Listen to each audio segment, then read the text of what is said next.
Salam alaikum wa rahmatullah, j'espère que vous allez bien. Je suis ravi de vous retrouver dans ce cadre magnifique avec notre frère Hakim Pelonero. Salam alaikum Hakim. Alaykoum salam wa rahmatullah. Aujourd'hui, on va démarrer un nouveau format dans lequel on va aborder un sujet très chaud dans la communauté, à savoir l'entrepreneuriat. Hakim va nous parler de ses expériences. Je vais essayer également de le faire très humblement. On va aborder ce sujet-là dans le détail au fur et à mesure de la discussion avec les succès, les échecs, les réflexions, les compréhensions de tout ce qu'on a pu réaliser et essayer de vous apporter un maximum de valeur. Alors, on s'excuse par avance parce que c'est le premier format de ce type et donc forcément ce ne sera pas, mais on espère que cela va pouvoir vous permettre d'avoir beaucoup d'informations sur une tendance que beaucoup essayent soit de rejoindre ou alors des gens qui sont déjà entrepreneurs et qui n'ont pas le sentiment aujourd'hui d'être représentés, notamment dans la communauté. Alors Hakim, si tu devais te présenter rapidement à des gens qui ne te connaissent pas, si tu devais nous dire qui tu es en quelques mots, ce serait quoi? Hakim, Patrick Pelonero, entrepreneur depuis une vingtaine d'années, j'ai 40 ans aujourd'hui. Nombreuses péripéties entrepreneuriales, j'ai fait pas mal de métiers, on va dire, j'ai monté pas mal d'entreprises. J'ai commencé par le BTP, j'ai fait de la restauration de type indépendante. J'ai fini aussi dans de l'agence de communication visuelle, plus tard agence de réseaux sociaux. Et puis, on va dire ma plus belle histoire, un peu la pierre à l'édifice que j'ai pu poser à mon humble échelle, on va dire, dans la communauté, c'est d'être le cofondateur de la chaîne de restauration Otakos. Masha'Allah. Et toi, Yacine, comment tu te présenterais? Humble serviteur, je dirais, déjà premièrement. J'ai un parcours académique. J'ai l'occasion d'avoir un master. Je le précise parce qu'en fait, parfois on va avoir, et c'est ton cas, des profils qui se sont faits un peu sur le tard. Et on va avoir d'autres types d'entrepreneurs qui, eux, sortent d'un parcours académique qui, normalement, aurait dû les amener à aller vers le monde du travail et à être cadres dans des grosses sociétés. Et qui, au final, quand ils avancent dans ce chemin-là, ils se rendent compte que c'est pas fait pour eux, pour différentes raisons qu'on va aussi aborder sur qu'est-ce qui fait en fait qu'on passe le cap de devenir entrepreneur. Est-ce que c'est des choses qu'on a en nous? Est-ce que c'est des choses que la société ne nous donne pas et donc qu'on essaye de créer de notre côté? Bref, on va, je pense, durant cette vidéo aborder ces sujets-là. J'ai également eu plusieurs sociétés dans différents secteurs de la communauté. Donc moi, je me suis spécialisé dans les problématiques à résoudre au sein de la communauté. Donc j'ai créé une première activité qui était une agence pour aider les gens à s'installer en terre d'islam il y a quasiment 10 ans maintenant. Ensuite, j'ai ouvert une plateforme, l'équivalent de Uber, mais pour la Umrah. Donc on avait enregistré un certain nombre de guides à Médine et à Mecca pour organiser une Umrah personnalisée sans les agences de pèlerinage. Et enfin, on va dire que mon équivalent de ton Otakos, c'est le fait d'avoir créé Muslim Immobilier, évidemment à moindre échelle, mais qui est donc la première plateforme immobilière respectueuse des règles religieuses qui permet aux frères et aux sœurs de la communauté de pouvoir acquérir des biens immobiliers dans différents pays, et cela sans passer par la casse crédit avec intérêt usuraire. Donc, on a Patrick Hakim Pelonero. Évidemment, la première question que j'ai envie de poser, puisque je pense que ça reste, on peut parler d'entrepreneuriat, on peut parler de tout ce que tu veux, mais le plus important, je pense, pour nous, de ce que je comprends, c'est que tu es musulman. Comment ça se passe? Est-ce que c'est avant ton parcours entrepreneurial? Est-ce que c'est après? Qu'est-ce qui se passe en fait pour démarrer cette réflexion par rapport à ce sujet-là? Je me convertis juste avant ma première entreprise. Ok. Qu'est-ce qui déclenche le truc? On va dire, allez, si je reprends un peu plus tôt, je suis assez bon élève à l'école, etc. Jusqu'à classe de 5e, tu vois, mais vraiment bon élève, on va dire. Ok. À partir de ma 5e, 4e, je commençais un peu à dérouter de l'école. J'avais envie de faire de l'argent très rapidement, en fait. J'étais attiré par le fait de vouloir gagner de l'argent. Ok. Je supportais pas de ne pas pouvoir aller au cinéma, m'acheter. On parle vraiment de petites choses. Tu vois, alhamdoulilah, je manquais de rien. Tu vois, j'avais à manger chez moi. Je ne vais pas faire le mec, il manquait quoi que ce soit. Mais le plus, tu vois. Je veux mon argent pour aller faire mon McDo quand j'ai envie, pour aller faire mon ciné quand j'ai envie, et d'autres activités, partir en vacances. On précise que McDo, c'était avant l'islam, hein. Ah bah bien sûr. Ou le fish. Plus tard, j'ai créé le McDonald's dans ma ville, on va dire. Et voilà, donc je me suis intéressé à l'argent, malheureusement pas forcément de la bonne manière. D'accord. Ok, j'ai fait quelques petites Bêtises. bêtises, on va dire. Et puis un jour, j'en ai eu. En fait, il y a eu deux concordantes. J'ai eu un attrait pour l'islam, parce qu'il y a eu un moment dans ma vie où on m'a beaucoup parlé d'islam. Je ne rentrerai pas dans le détail, mais je ne comprenais pas le sujet. Ok. Et, euh, et c'était au même moment où finalement, tu vois, quand je me voyais ce que j'étais, tu vois, ça a duré quelques années quand même, hein. Je te parle de ça, je devais avoir 18, 19 ans. Et m'en voulez pas pour les détails. J'ai déjà fait une vidéo, on me dit, ouais, mais si tu avais 20 ans à ce moment-là, en fait, tu avais 18. C'était il y a plus de 20 ans en arrière. 18, 19, 20, c'est pas le sujet.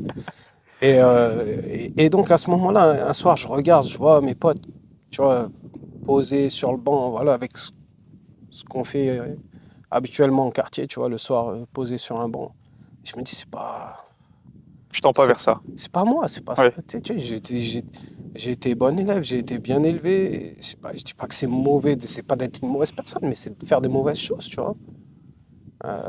T'es là, tu te dégoûtes un peu, tu vois. Tu te dis, ok, maintenant je commence à avoir une certaine maturité, je prévois de me marier, tu vois. J'étais jeune, mais je voulais me marier. Je peux pas rester là-dedans, tu vois. Et après, ce qui s'est passé, à un moment donné, bah voilà, ça, comme dit, ça a concordé avec le fait que je pensais à l'islam. J'interrogeais mes potes sur l'islam, Ces qui, mêmes potes-là? qui étaient sur le banc. Ok. Forcément, dans ce cadre-là, bah, il n'y avait personne qui avait envie d'en parler. Tu vois, Ah ouais, ok. Patrick, Ok. je parle pas d'islam, moi. Je comprenais pas. C'est bizarre. D'un côté, il y a des choses, c'est des impératifs. Mais on les voit à la mosquée. On sait que eux, ils fréquentent la mosquée, par exemple. Non. Ah non, non plus. Ouais, on est vraiment à l'époque où, tu vois, je te parle de ça. Il y a Sachant que 22 ans, on n'a pas c'était avant précisé cette l'époque. information, mais t'es pas issu de région parisienne, hein. Tu Non, viens non, non, moi je suis de Grenoble. de Ouais, Grenoble. ouais. Et donc voilà, moi je leur parle d'islam, personne ne veut parler d'islam. Bon, à l'époque, tu as vu, il n'y a pas Internet et tout comme maintenant. Ok. Surtout qu'il n'y a pas autant de sources, tu vois. Je me dis, bon, Là, on est en quelle année? 2005? bah, tu parles il y a une vingtaine d'années, ouais. Ouais, 2005, 2006. 2004, ouais, Avant les réseaux 2005. sociaux. Ouais, voilà. Avant Facebook. Ouais. MSN, je crois, un truc comme ça. Waouh. Drink, drink. Wiz. Voilà. Et un jour, parce que tu vois, nous à Grenoble, ben, on va pas mal dans les collines, etc., faire nos barbecues. Ok. Et un jour, Un peu comme là. exactement. Un peu plus vert, mais ça ressemble, tu vois. Un peu bruit de motocross à gauche, à droite, mais on y est presque. On est Non. dans le thème. Et donc, tu vois, je vais dans la colline avec mes potes, on commence à faire un barbecue, et puis de loin, je vois un gars qui tire à l'arc sur un ballon, tu vois. Grosse barbe rouge, tu vois. Et j'étais un peu taquin quand j'étais gamin. Je vais le voir, je dis, tu fais quoi? Il me dit, je m'entraîne à chasser, etc. Je lui dis, mais tu vas chasser quoi? Le sanglier, il y a un sanglier là-bas. Il me dit, ah, astaghfirullah et tout. Je dis, ah, mais t'es musulman? Parce que en fait, c'était un Français, tu vois. C'était un converti. Il me dit, ouais, alhamdoulilah, je suis musulman. C'est une sunna de pratiquer, entre guillemets, tu vois, Tir à l'arc. tir à l'arc, etc. Donc, je pratique. Et je dis, bah, Akhi, voilà, regarde, viens. Bon, à l'époque, pas Akhi, désolé, je n'étais pas encore converti. Tu vois. Je dis, viens, t'asseoir avec nous à table. Et s'il te plaît, parle-moi de l'islam. Ça fait un moment que j'essaye d'avoir de l'information. Après, bien sûr, j'aurais pu aller dans une mosquée, machin, mais ce côté un peu, même après, quand je me suis converti, j'avais encore un peu de mal, tu vois. Je suis quand même assez introverti de base. Ok. Je suis pas, je vais pas aller dans, tu vois, mon ami, il est là, il sait, on a la mosquée de Saint-Martin-d'Air, Kasmi, c'est l'épicier. Mais même ça, je crois qu'à l'époque, je le savais pas, tu vois, l'imam, c'était l'épicier. Bref, on s'assoit. Et on commence à discuter, il me pose des questions, je ne saurais pas te les répéter, tu vois. comment tu crois que l'univers a été créé? Tu vois, il me pose une dizaine de questions, je lui réponds. Il me dit, voilà, tes croyances, bah, elles tirent à croire en Dieu, à croire, tu vois, tu crois en Dieu, tu vois, tu peux devenir musulman, entre guillemets, tu vois. Je sais plus comment il m'a formulé ça. Et subhanallah, à ce moment-là, tu vois, ça s'explique pas. Il y a un truc qui se déclenche intérieurement, tu vois, en sachant que petit, avant ma période un peu, tu Turbulence. vois, turbulente, j'étais quelqu'un, quand j'allais à l'église avec ma grand-mère, ou que, tu vois, j'étais pas pratiquant, mais que quand j'étais un peu avec ma grand-mère, je sentais déjà quelque chose, tu vois. J'ai déjà eu des moments où ma tante, où elle était grave malade, et je me suis, tu vois, vu faire dua toute une nuit, tu vois, sans savoir, entre guillemets, du côté islamique, tu vois. Mais j'ai toujours eu cet attrait, tu vois, Ok. à la religion, même si à cette période-là, je l'avais perdu un peu, tu vois. Il y a des choses qui m'ont égaré. Et donc, je lui dis, bah, comment je deviens musulman? Il faut faire quoi? Hmm. Et puis, il me dit, bah, on va faire tu vas répéter derrière moi, tu vois. À ce moment-là, il fait la shahada, tu vois, il récite, ou entre guillemets, voilà, il m'explique la shahada. Je répète derrière lui. Il me dit, là, c'est l'heure du maghreb. T'en finis, il me dit, bah, ça y est, alhamdoulilah, t'es musulman. Moi, je suis choqué. Je dis, purée, c'est aussi simple que ça, tu vois. Ah. Il me dit, ouais, ça y est, t'es musulman, tu vois. Et il me dit, on va faire l'odo tayammum, tu vois. Et on va prier le maghreb ensemble. On a prié le maghreb ensemble, et alhamdoulilah, c'était ma première prière et le jour de ma conversion. Et donc là, euh, on va dire que ce soit spirituellement ou même en toi, bon, alhamdoulilah, j'ai eu la chance, l'opportunité de la part d'Allah Azza wa Jal de naître musulman ou de grandir dans une famille musulmane. Donc, j'ai pas ce recul-là ou ce vécu-là. Mais qu'est-ce qu'on se dit quand on est passé, comme Allah Azza wa Jal le dit dans le Coran, on est passé des ténèbres à la lumière. Est-ce que ça se ressent immédiatement? Est-ce que c'est par l'intermédiaire de la pratique qui arrive après qu'on se rend compte justement du bienfait qu'est l'islam? Comment ça se passe? C'est instantané? On se dit tout de suite, il y a eu un avant et un après, j'ai compris maintenant que j'ai été guidé et qu'avant j'étais égaré, ou pas forcément? On pense pas, on le vit. La vie, d'un coup, elle devient complètement différente, tu vois. Sur le moment. Le jour d'après, la vie, c'est plus la même. Tu vois, je pense que, alhamdoulilah, au moment où tu te convertis, tu vois, c'est comme une nouvelle vie. Et je te laisse imaginer ce que ça peut faire chez quelqu'un qui a 19, 20 ans, encore Hmm. une fois. À l'époque, j'habitais dans le garage, ou comment on peut appeler ça, de la boîte de BTP de mon père, tu vois. Ok. Parce que j'ai Le voulu hangar, ouais. m'émanciper assez tôt. Et tu vois, au bout du garage, je m'étais fait une sorte de studio, etc. Voilà, c'était cool parce que voilà, j'avais mon indépendance et tout, mais c'était pas un cadre, tu vois, je te dis, je tendais vers le mariage, etc. C'était pas un cadre de vie correct, tu vois. Et juste sur ce point-là, moi je suis quelqu'un, j'ai toujours aimé la nature, etc. Je cherche des annonces pour prendre un appartement. Je trouve un appartement dans le château d'Herbé à l'époque. C'est Ok. un petit village à côté, tu vois, moi ça me faisait kiffer de ouf, tu vois. Et, euh, et j'ai toujours eu un faciès assez, entre guillemets, basané, tu vois. Ça veut dire que malgré mon nom français, j'ai été pas mal Stigmatisé. stigmatisé, truc. Moi, j'étais à l'aise dans les moments comme ça, tu vois. Par exemple, là, je dois aller voir le propriétaire, je dois faire le rendez-vous. Je prends papa ou maman avec moi, je sais, ça crédibilise. Regarde, Hmm. c'est vrai, tu vois ce que je veux dire? Et donc, je vais avec ma mère au rendez-vous. Et je fais le rendez-vous avec le propriétaire et tout. En plus, c'était une grande famille, c'est un château, le truc, tu vois. Et j'ai ni fiche de paye, j'ai rien. J'ai rien du tout. C'est un loyer, je crois, à 1200 euros. On parle, je sais plus de quoi on parle, j'ai pas envie de dire de bêtises. Mais au bout de 10 minutes, c'est réglé, le bail, il est signé. Ma mère, elle est choquée, elle me dit, mais Ça c'est n'existe pas pas. possible. Déjà, Ouais. sur la route, elle m'a dit, tu me fais faire n'importe quoi, on n'aura jamais le bail, tu vois. Et subhanallah, le bail, il est signé, tu vois. Ok. Et c'est le premier, entre guillemets, grand changement, mais c'est la première facilité, Facilité. tu vois. Que tu arrives à lier Et frère, directement, moi, entre je te guillemets, à parle d'un Allah. appart, t'es dans un apaisement. Moi, j'ouvre les volets, les fenêtres le matin, j'ai un grand pré devant moi, la brume avec des chevaux. Je suis plus dans ma vie, là, au quartier, à Hmm. sortir avec mes gars, à aller sur le banc le soir et tout. T'imagines le changement, là, Ah. comme ça, d'un coup? Et après ça, pareil. On était à une période où je travaillais, je sais plus, je n'arriverai plus à remettre. J'ai travaillé avec mon père déjà dans le bâtiment avant. Tu vois, il y a des vidéos qui expliquent. Je sais plus la chronologie exacte. À un moment donné, il y avait plus de travail dans le bâtiment. Je suis allé travailler à l'usine, ok, à ST Microélectronique. J'étais dans une boîte de nettoyage. Hein. J'avais pas de diplôme, j'avais rien. Et puis pareil, je pense que ouais, c'est à ce moment-là, j'étais là-bas. Je me dis, tu vois, il y a des trucs qui changent en toi, il y a des déclics. Mais je peux pas faire ça, c'est quoi? Ok, jusque-là, il y avait d'autres choses à côté, machin, on pouvait. Je peux pas. Un jour, je me suis retrouvé, et je le redis encore, à changer la poubelle d'un mec qui était dans ma classe en BBP électronique, tu vois, de rentrer dans ses bureaux, de changer la poubelle, tu vois. Hmm. C'est pas un truc qui me. Tu vois, ça m'anime pas, tu vois. Et à ce moment-là, je me dis, alhamdoulilah, tu vois. On précise, même si ça va de soi, mais on est à l'ère des réseaux sociaux et donc forcément, toute mauvaise forme pourrait être réutilisée. On précise que on n'a pas de problème, parce que je vais au bout de ce que tu viens de dire, on n'a pas de problème avec le fait de faire ce métier.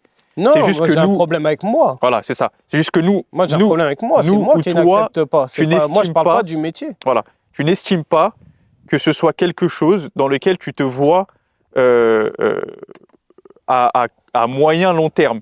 Et donc Et forcément, je me vois même pas à court terme en fait, qu'à ce voilà, moment-là, tu vois. Mais moi je critique pas le métier, ceux qui le font, je on le critique précise, que ce bien sûr, ouais, soit... et tu fais bien de le faire pour que ça finisse pas en TikTok. Et si vous faites le TikTok, prenez tout.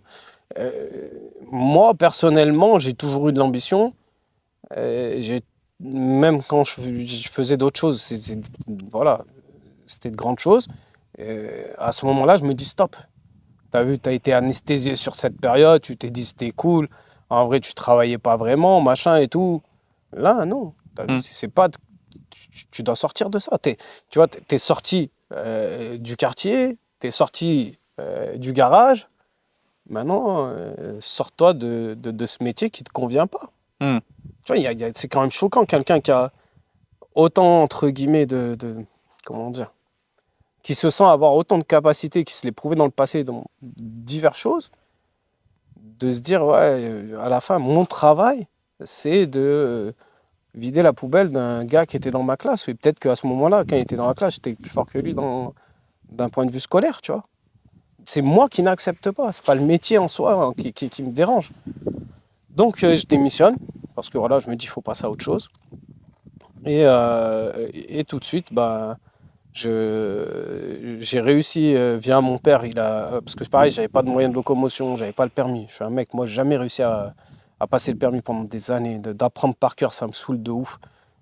C'était quelque chose que j'arrivais pas, tu vois. Ok. Et mon père il commande pour sa boîte de BTP un camion, etc. Il lui donne un X8 à l'époque. Ça me fait un moyen de locomotion, tu vois. Bon, même si pour le coup, même celui-là, j'avais pas le permis. Et je commence à me déplacer, etc. En Et X8. puis voilà. Ok. C'est Et Citroën, ça? Hein. non, tu sais, c'est un scooter Ah, ok, Piaggio. je connais pas. Ouais. Ouais, ça date. Et, et donc, voilà, je me dis, maintenant, j'ai le métier dans les mains. Je me sens, tu vois, je revis à ce moment-là, tu vois. Euh, je fais plus rien qui m'affaiblit, tu vois. Y a Dans le plus... BTP. Ouais, je me dis, mon père, il m'a donné le savoir-faire. Ok. Tu vois, je sais faire. Je sais qu'aujourd'hui, j'ai de la force, j'ai faim. Et je veux faire, je veux me marier. J'ai tout ce qu'il faut pour. J'ai mon scooter, j'ai ma maison, j'ai l'énergie. Alhamdoulilah, je suis apaisé dans ma vie. Let's go, tu vois. Parce que tu l'as précisé une ou deux fois, je veux me marier. Qu'est-ce qui fait, parce on est là encore dans une époque intéressante sur ce sujet-là, donc pour moi ça me semble logique qu'il faut qu'on en parle. Qu'est-ce qui fait qu'à ce moment-là, un gamin de 18-19 ans, il soit autant obnubilé ou en tout cas autant intéressé par le mariage? Est-ce que c'est la reconversion qui fait que maintenant tu as un cadre qui ne te permet plus de faire certaines choses et donc tu te dis qu'il faut absolument que je me marie pour être dans ce qu'Allah et son prophète m'ont permis de faire? Ou est-ce que c'est une volonté mature de se dire, bah, je sais déjà que je veux faire ma famille, autant commencer le plus tôt possible pour pouvoir profiter de mes enfants le plus tôt possible? C'est C'est quoi le truc pas, avec j'ai le envie de te mariage? dire, c'est une fitra interne en fait. C'est pas. Pour moi, la vie, je la vois. Je suis pas un coureur de jupons. Je suis pas. Tu vois, je la vois pas. À ce moment-là, tu as vu, j'ai quelqu'un avec moi avec qui je veux me marier. Tu vois ce que je veux dire? Pour moi, c'est une logique, en fait. Donc il y a ça déjà peut pas- quelqu'un. Ouais, et pour moi, ça peut pas se faire sans, tu vois. Ok. La suite, c'est qu'on se marie. Pourquoi? Moi, je veux construire. Je suis un builder, moi. Tu vois ce que je veux dire? Alhamdoulilah, dans tout ce que je fais, surtout à partir de ce moment-là, je construis. J'ai pas besoin de zigzag, j'ai pas besoin de. Tu vois, j'aime Donc bien. musulmane. Oui, une musulmane. Ok. Et comment dire? Je, je veux avoir des piliers stables. D'accord. Tu vois, je règle problème par problème, si on peut appeler ça un problème, ou sujet par sujet. Et puis ça donne de la force, tu vois. Tu as des responsabilités en étant aussi jeune, etc. Que ce soit le fait de t'émanciper et partir tôt de chez tes parents, bah, tu es responsable. De prendre un appartement alors que tu n'as pas forcément de revenus. De te marier jeune avec tout ce que ça incombe derrière, tu vois. Même si au départ, voilà, il n'y a pas forcément d'enfants ou quoi que ce soit, mais il faut Mhm. quand même assumer une femme que tu es allé chercher chez son père, tu vois. Mais alhamdoulilah, moi, j'ai pas de peur, j'ai jamais eu de peur, tu vois. J'avance. Et pour moi, ça fait partie du plan. Le plan d'un homme, c'est de s'émanciper, de travailler, de se marier. Mais Ok. ça, c'est, quand je te le dis, c'est interne, c'est personne qui me l'a appris, c'est personne qui me l'a... Ça m'a pas... Je me suis pas inspiré Ok. d'un mode de fonctionnement, c'est comme ça que je vois la vie. Ok. Donc on est donc sur une boîte de BTP. Tu es sorti du quartier. Donc potentiellement tu t'es marié à ce moment-là. Ouais, voilà, ça arrive, tu vois, dans cette période-là. Ok. Qu'est-ce qui se passe avec cette activité de BTP? Comment elle se déroule? Qu'est-ce que tu en retires? Comment elle s'arrête? Écoute, ça se passe très bien. Au début, comme dit, j'avais pas de permis. Donc je prends des amis à moi que je paye à la journée, etc. D'une part pour qu'ils me conduisent au chantier. Mon père, il me prête son camion, tu vois, il joue le jeu et tout. Et ses outils, etc. Ouais, comme je te dis, tu vois, je prends des potes à moi parce que je les passe les uns après les autres, je les fatigue, je crois. Et ils m'amènent au chantier. Et je comprends à ce moment-là que la limite de mon salaire, c'est ma limite de temps de travail, de capacité à faire des mètres carrés. Je fais du placo à l'époque, tu vois. Et donc, je me tabasse, tu vois. Je me tabasse, je travaille du matin au soir. Il n'y a pas de week-end, il n'y a rien et je suis content, tu vois. Là, ça y est, Ok. je commence à comprendre c'est quoi l'entrepreneuriat, tu vois ce que je veux dire? Sachant que là, à ce moment-là, tu n'as pas d'employé en tant que tel. Tu me parles de tes potes, mais Ouais, c'est c'est des pas des gars que tu salariés payes en à tant la que tel. journée, tu vois. À l'époque, je crois, c'est 50, 60 euros la journée Vous pour... êtes tous sur le même chantier. Tu n'as pas d'autres chantiers sur Ouais, lesquels toi tu ne trouves on pas. est que deux, tu vois. Voilà, ok. Et je prends des gars qui ont zéro expérience et qui en prennent un peu avec moi au fur et à mesure. Et, euh, et voilà, je commence à faire, je crois, 7 000 à 8 000 euros par mois, un truc comme ça. C'est ce qui est énorme, tu Ouais, vois. Je passe de... surtout en province. Ouais, et je passe de que dalle, tu vois. Je crois le SMIC, c'était 900 ou 1 000 euros à l'époque. Et là, justement, je continue comme ça, je continue comme ça. J'arrive à un moment où je tombe, et ça arrive souvent dans le bâtiment, sur un des... parce que moi, j'ai toujours été sous-traitant, tu t'imagines bien, à 20 piges ou 22 ans, je sais plus quel âge j'ai, je vais pas avoir des chantiers en direct dans des grands chantiers, tu vois. Je faisais pas de la rénovation, je faisais vraiment du neuf.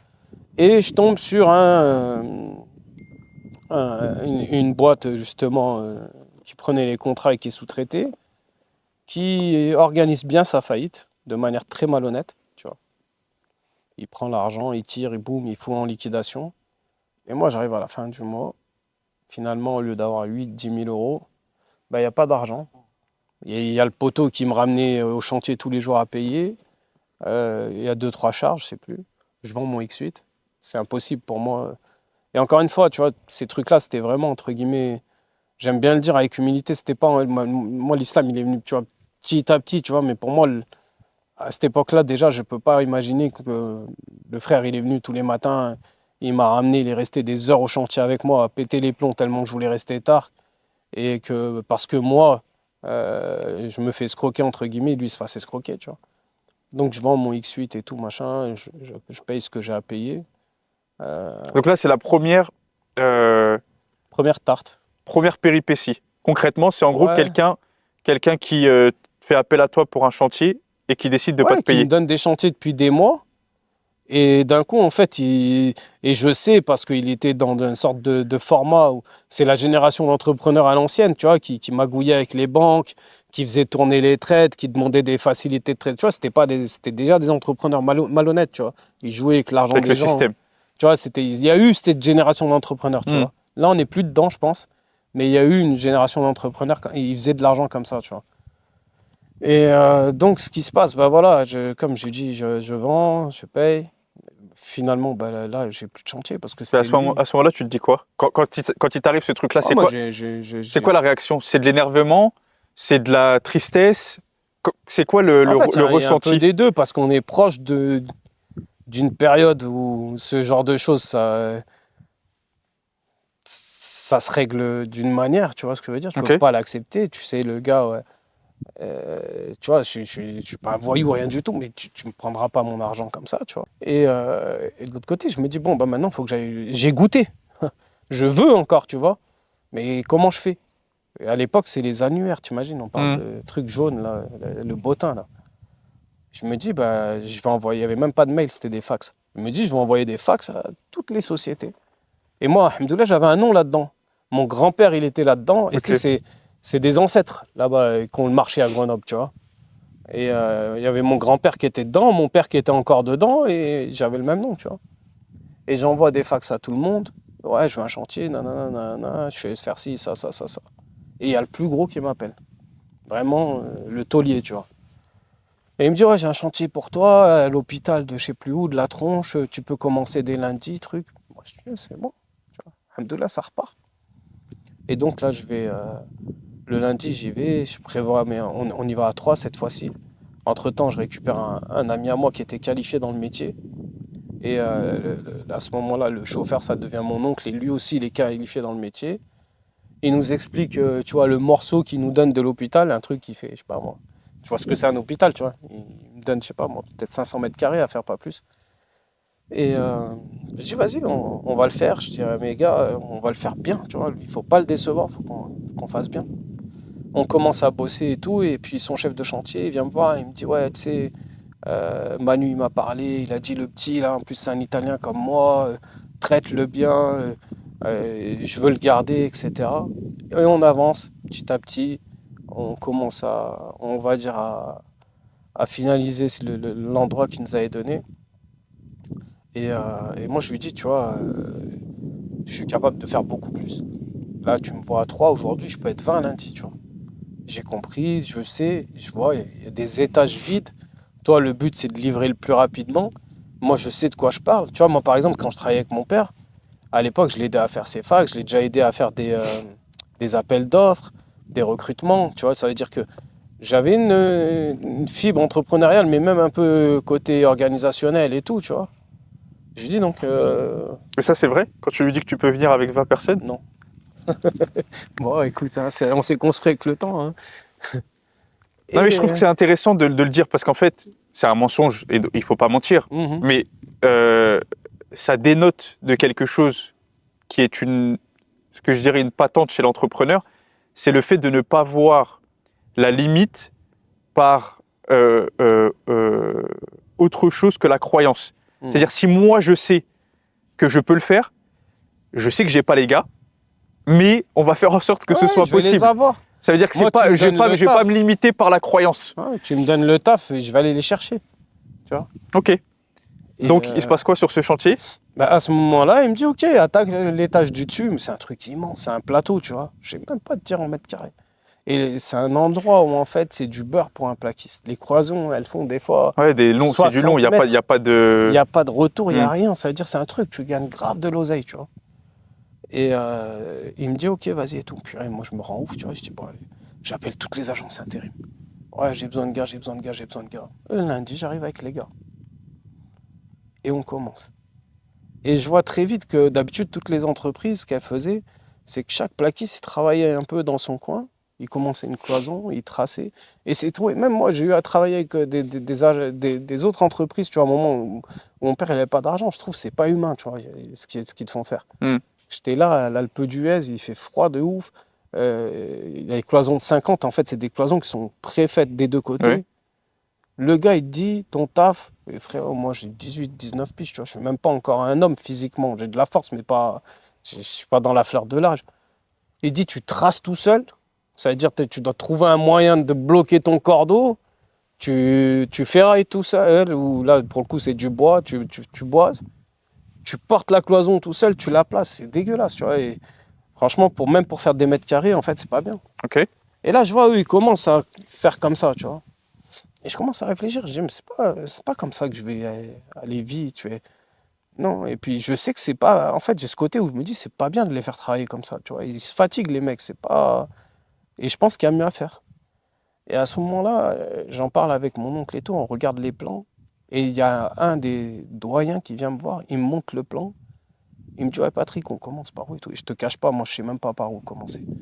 J'ai eu l'habitude de faire des villas, des apparts. Je vois le plan là énorme. En plus, c'est plein de contraintes, les couloirs, des trucs, c'est un hôpital. Et je lui dis, ouais, bah toi, tu commencerais par où? Tu vois ce que je veux dire? Et je ramène le deuxième doyen, je dis, et toi, je veux voir s'il contredit, tu vois. Je dis, bah maintenant, on va faire simple. Vous avez le savoir-faire et tout. Vous n'êtes plus à un âge de vous casser le dos et tout. C'est vous qui allez faire tout le traçage. Je vous le confie. Après, je prends un plaquiste confirmé, ou deux ou trois, je ne me rappelle plus combien il y en avait comme ça. Je lui dis, bah toi, vous allez ferrailler derrière eux.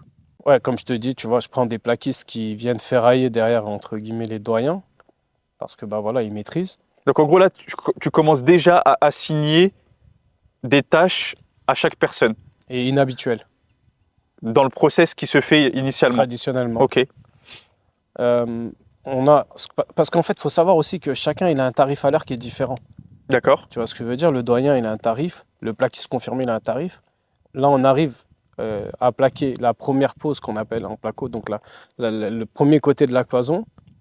Je prends un net plaquiste qui, lui, a un autre tarif. Moins cher à chaque fois. À chaque fois, on Mm. retombe sur du moins cher. Et c'est quoi que tu as dit comme truc au départ? Le cadrage? Non, c'est ça que tu as dit? Le traçage. Le traçage, ça, c'est ce qui prend le moins de temps? C'est pas ce qui prend moins de temps, mais c'est le plus important. Si ta cloison elle est mal tracée, on te la fait enlever, tu vois. D'accord. Avec tout ce que ça incombe derrière, tu vois. Ok. Le matériel que tu as utilisé, etc. Et donc, on arrive à l'aide plaquiste qui met la première peau. Et après, normalement, il faut mettre la laine de verre de l'autre côté, tu vois. Une fois que tu as mis d'un côté, tu mets la laine de verre pour le côté isolation, isophonie, etc. Les puristes en commentaire, vous me dites si c'est vrai, parce que je suis pas du métier. Ça se trouve, ce qu'il est en train de me raconter, c'est pas du tout comme ça qu'on est censé poser du placo, ok?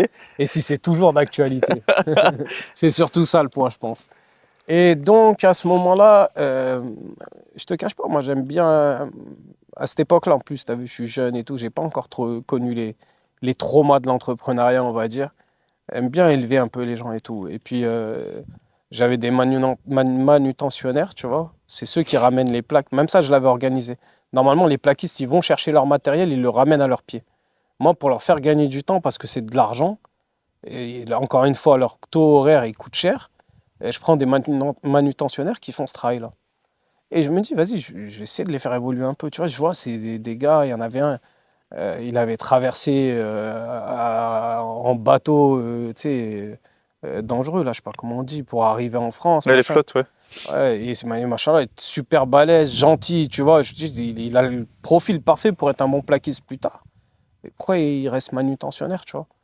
Et donc, je commence à lui expliquer le métier. Dans ces moments-là, c'est moi-même qui les forme. J'attends pas des autres de les former, tu vois. Et lui, donc, et puis ses collègues manutentionnaires, ce qu'ils vont faire, c'est qu'ils vont mettre ils vont mettre la couche d'isolation dans la cloison. Et l'aide plaquiste, il va venir et il va fermer la cloison, tu vois. Ok. Et donc, tu arrives sur un système finalement qui va très vite et qui devient hyper rentable.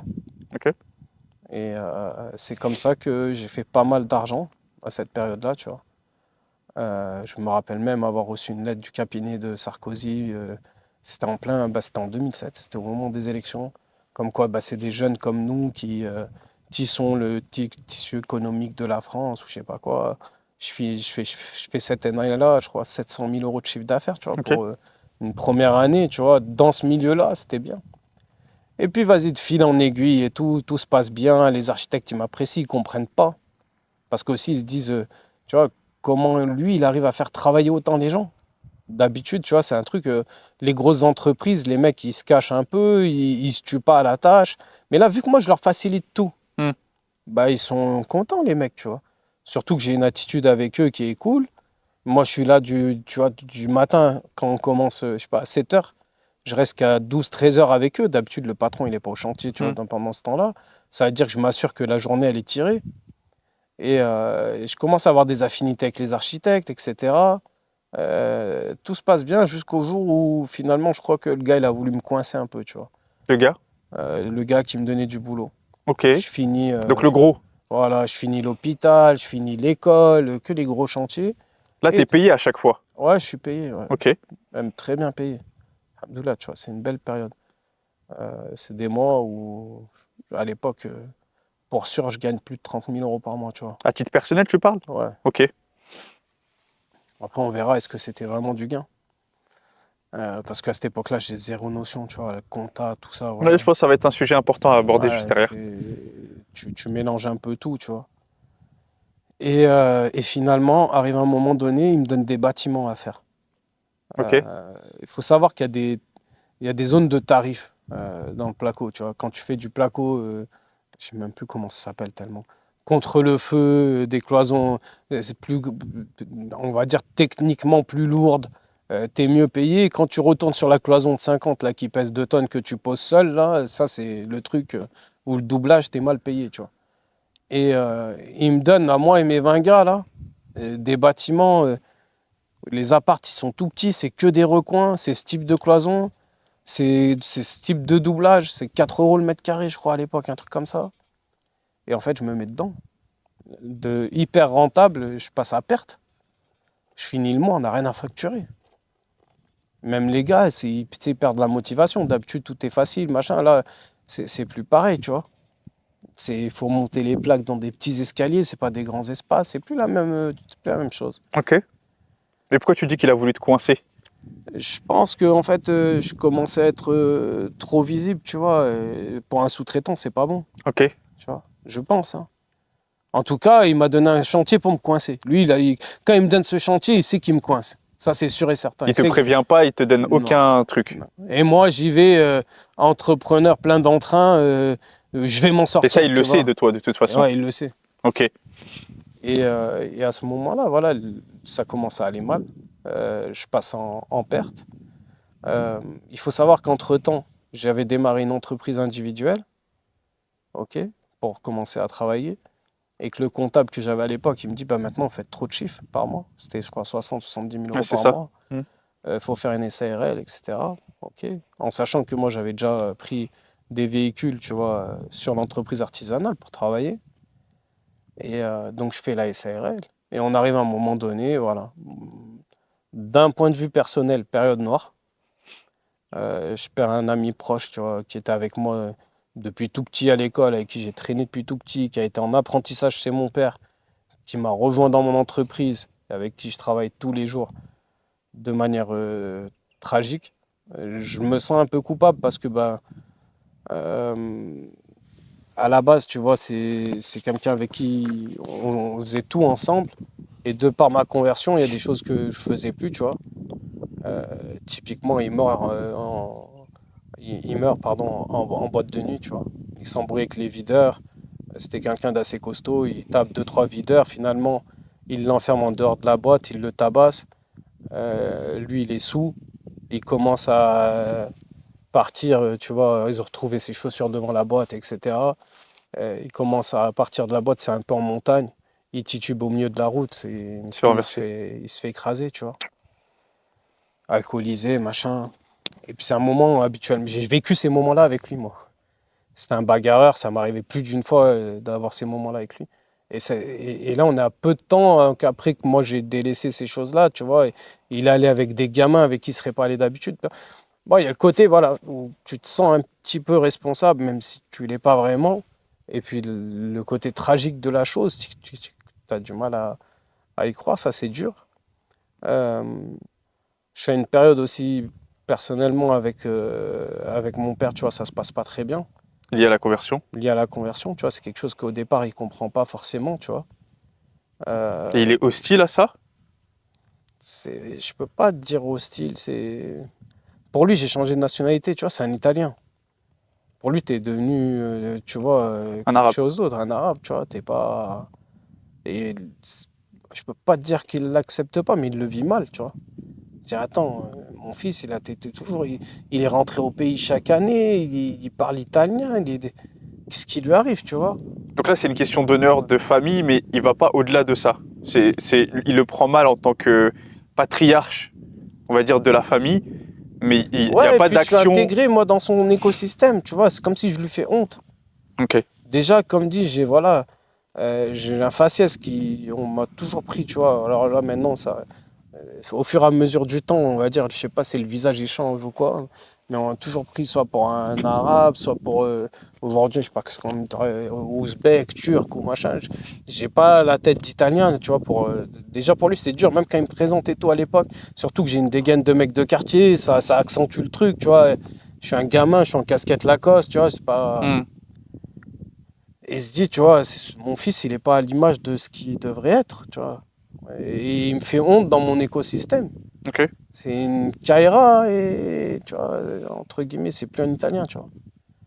Et en plus de ça, on est à l'époque où, tu vois, ça arrive le divorce avec ma mère, tu vois, d'accord, sur la même période. Donc, ce qui fait, bah, je me retrouve avec ma maman, tu vois, qui est pas bien. Mon père, il part vivre en Italie à ce moment-là, parce que c'est là-bas qu'il repart faire sa vie. Et je me retrouve avec ma maman qui est là, qui est mal, tu vois. Elle gère mon petit frère. Moi, à ce moment-là, je gère déjà un de mes petits frères. Ok. Il habite avec moi, etc. avec ton épouse, Non, à ce moment-là, j'étais pas encore marié. d'accord, On avait fait le halal, tout ça, mais on n'était pas encore dans le même appartement. ok, Et, euh, et donc, je gère un de mes frères. Mais ma mère, elle élève toute seule mon frère de 10 ans qui est aussi pas facile parce que de ce qu'il a pas, parce qu'il a vécu, tu vois. Je me retrouve à aller à des conseils de discipline parce qu'il a des couteaux, je sais pas trop quoi. Ma mère, elle est en pleurs tous les jours. Moralement, c'est dur, tu vois. ok. Il y a tout qui fait pour te mettre dans le trou, en fait. Tu vois ce que je veux dire? Là, j'arrive à un stade, tu vois, avant de liquider la boîte, je vais au chantier le matin avec mon oncle, comme je t'avais dit. J'arrive devant le chantier. Les mecs, ils croient que je suis là. J'ai des lunettes de soleil. Je suis pas là. Je suis en train de dormir. Je n'ai pas dormi de la nuit. Je reste dans la voiture. J'y arrive plus, tu vois. Donc là, il y a qu'un chantier qui s'est mal passé qui te met dans cette situation. Le parti pro, c'est ça. Non, je parle que du pro là pour Ouais, ouais. l'instant. Sur le pro, C'est qu'un seul chantier qui te met dedans. Ouais, ouais. C'est un seul chantier. Ouais. Sachant que tu avais eu, tu m'as dit hôpital avant, école avant, l'argent il est où? Ouais, on m'avait donné Ikea, les gros chantiers, tu vois. L'argent il est où de ça? Comment un chantier peut te mettre, il a Mais pu te non, mettre moi, l'argent, je l'ai mangé. comment? Ouais, je l'ai mangé. Je confonds. Je sais pas si je confonds bénéfice et chiffre d'affaires. Je dirais pas jusque-là. Mais en tout cas, si bénéfice il y a eu, j'ai mangé le bénéfice. Mais c'est quoi? C'est, Ça veut dire qu'il n'y a plus de trésorerie pour faire face à un moment dur, tu vois. je comprends totalement. À Mhm. ce moment-là, quand tu veux utiliser l'argent, c'est quoi les choses que Hakim il a envie d'acheter ou dans lesquelles il crame son argent? C'est Ah quoi? non, moi, je vis à ce moment-là. Je m'achète tout ce que j'ai jamais pu m'acheter, tu vois. Donc c'est des vêtements de marque? Ouais, c'est des vêtements de marque, c'est des motocross, des quads, des voitures, même si j'ai pas le permis que je fais conduire par mon oncle, tu vois. À l'époque, le rétroprojecteur, la grosse télé énorme, là, venait de sortir. Et je l'ai. L'écran plat, il sort, je l'ai. La Play qui sort, je sais pas combien, je l'ai. J'ai tous les jeux qui vont avec. Ah, je me fais plaisir, tu vois. Ok. Donc, comme tu dis, le fait de ne pas avoir prévu cette problématique fait que là, en gros, tu te retrouves dedans et c'est le chantier qui va mener du coup à la perte de cette première société. C'est ça. Et c'est qu'en fait, il n'y a pas de gestion, à proprement dit. Je suis un travailleur. Je Opérationnel. suis un entrepreneur dans le sens où je manage des employés. Mais dans la partie gestion, je suis pas un entrepreneur. Hmm. Je suis un gamin. Je suis un sale gamin, tu vois. Je gère mal. Ce qui est souvent, à mon sens, une donne qu'on retrouve chez les entrepreneurs. Oui, et puis les comptables et tout, ils ont pas de pédagogie pour Hmm. nous. Tu vois, t'es encore dans ce truc aussi où ils te voient en mec de quartier, ils te donnent pas un grand respect. Moi, je suis arrivé en autodidacte. Ils voient que, tu vois, quand ils te parlent, limite, t'as envie de faire le contraire de ce qu'ils te disent, la manière dont tu te parles. Hmm. C'est pas du vrai conseil. Tu c'est reviens à pas... l'école, en fait. Et puis, dans son forfait, entre guillemets, il se dit, j'ai pas de devoir de formation, j'ai Hmm. pas de devoir de conseil, je fais ça compta, tu vois. Il voit tout ça arriver, mais il va pas, tu vois. Et Et la puis en plus, manière où il il va est te pas le dire, responsable, il me semble. il est pas responsable. Mais pour moi, sur des profils comme ça, il y a un minimum de conseils à avoir, tu vois, et de la bonne manière.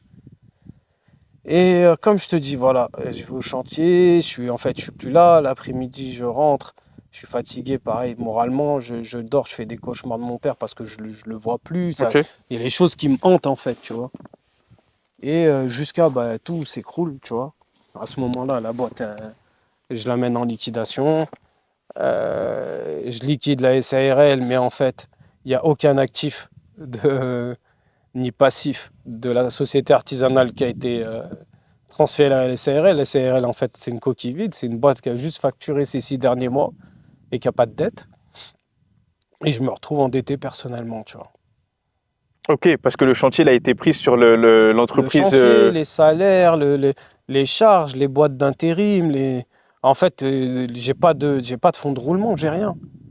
D'un coup, bah, en 2, 3 mois, boum, je dois 280 000 € entre À qui? véhicules de leasing, TVA, URSAF ou je sais pas quoi, Ok. agence d'intérim, un gros billet, tu vois. Et là, je commence un peu à sombrer, tu vois. Parce que tu passes du rêve au cauchemar, tu vois.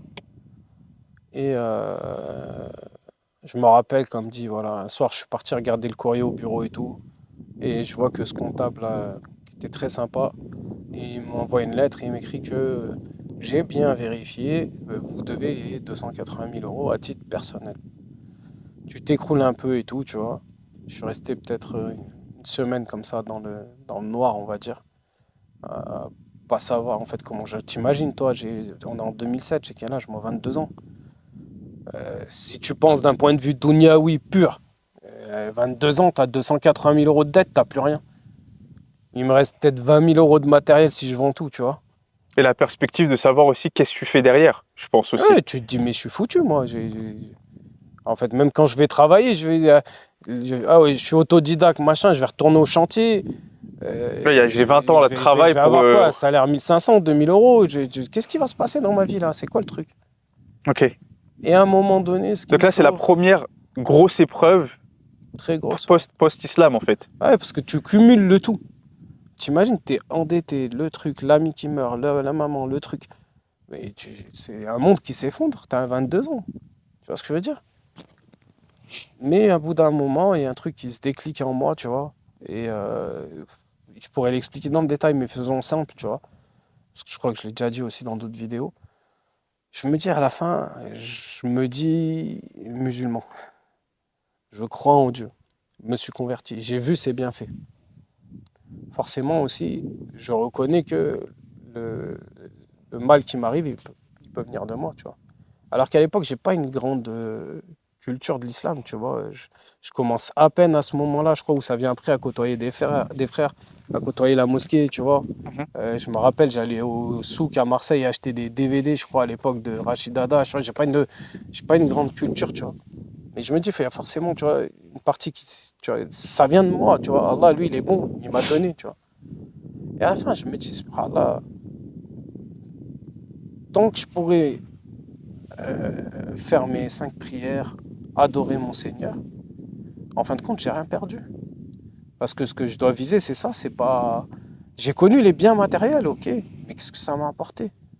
J'ai eu cette euphorie, j'ai été content et tout, mais qu'est-ce que ça m'a apporté de plus que ça finalement, tu vois? Et surtout, c'est pas mon but final. En fin de compte, on m'a rien enlevé. Peu importe même jusqu'où on va aller dans le fait que je suis responsable, coupable de ce qui se passe ou machin, de l'interdiction de gérer, je sais pas, il y avait pas lieu, mais à l'emprisonnement. Ma tête, elle pourra se poser au sol, tu vois ce que je veux dire? Et là, alhamdoulilah, je redémarre. Ça, c'est quoi la période? Ça prend combien C'est de temps? juste une semaine après. Ok. Ouais. Et là, je redémarre, tu vois. Et on repart comment? On repart sur quoi? On vend tout ce qu'on a en biens matériels. Entre-temps, je ne vais pas faire encore une fois raconter toute l'histoire et tout, mais j'avais déjà commencé à faire mon premier restaurant, le Tacos des Alliés, Ok. avant de liquider. Je venais de l'ouvrir, ça faisait pas grand-chose en argent, mais j'avais ça déjà comme base à travailler, tu vois. Et par contre, tout ce que je gagnais, ouais, en fait, je l'avais ouvert bien 6 mois avant. ça commençait un peu à prendre. Mais en gros, tout ce que je gagnais au tacos des Alliés, bah, ça allait payer les dettes, tu vois. Et en fait, à ce moment-là, bah, on vend tout ce qu'on a en matériel. Je m'associe avec un frère, je monte une autre structure, tu vois, un restaurant avec lui. De burgers, c'est là que je te dis le McDo Halal, tu vois. Euh, et puis, bah, alhamdoulilah, la vie, elle reprend, tu vois. Ok. Donc là, le magasin de burgers, il cartonne dès le premier jour parce que, bah voilà, ce que j'ai pas dit, c'est qu'au fur et à mesure des expériences, bah, j'ai de plus en plus de connaissances. Le tacos des Alliés, c'était un échec total à l'ouverture. Une enseigne illisible, pas de menu board, une déco qui avait rien à voir avec le fast-food. Et puis après, plus tard, je comprends que aller avoir un logo lisible, c'est bien. Euh, de faire des menus board, c'est bien. D'aller chercher des produits qu'il n'y a pas à Grenoble, que je vais voir à ce moment-là sur Internet, comme les triple steaks et tout à Paris, de les ramener, bah, ça fonctionne, machin. Et ça veut dire que quand j'arrive à avoir un moment de Royal Burger, j'ai une vraie notion du branding, tu vois. Et à ce moment-là, tu vois, je connais un frère, je ne sais plus sur quel projet on s'était connu, mais qui est très fort là-dedans, en fait, c'est son métier, et avec qui j'apprends beaucoup. Et on bosse à deux sur cette partie-là, tu vois. Ok. Et on finit par faire un magasin, finalement, c'est vraiment un petit McDo, tu vois. La manière comment il est fait visuellement, etc., opérationnellement, il y a le bin, il y a les boîtes, les boîtes, elles sont logotées, etc. C'est le début des réseaux sociaux. C'est à l'époque où Facebook, ça démarre, il n'y avait même pas de page. Donc avec un profil entre guillemets personnel, je commence à aller ajouter des gens, à faire de la pub, etc. Et puis je fais une journée porte ouverte, je crois, le premier jour. Le frère, justement, il m'avait conseillé, ouais, Hakim, mis à part que le concept il est lourd, que les gens ils attendent, si tu fais 100 burgers offerts, c'est sûr que les gens, tu vois, tu vas tirer du monde.